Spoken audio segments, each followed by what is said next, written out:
Айбек Жанышбекович, мен айтып атканым жолдору, курулуштар, сиздерден мэриядан чыкканда эле чүй менен келе атканда проспект Мирадан өткөндө эле килтейген яма турат, Өтөсүздөрбү сиздер менен машина менен жүрөсүздөрбү же кандай жүрөсүздөр? Мен таң калам да ушу өкмөттүн адамдары, мэрия.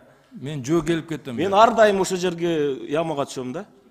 Кача албайсың ал жерде, невозможно. Остановканын астында.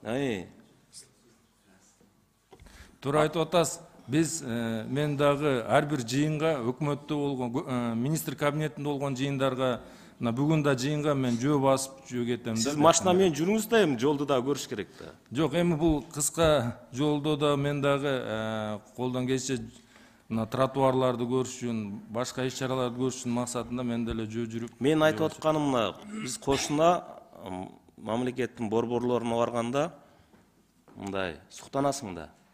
Бизде азыр сиздер жана канализацияга койгон люктар бар го. Ошого кадимкидей чөсүң. Ходовка кетет да, мындай элечи машинанычы. Машинанын рулу бир жака тартып кетет.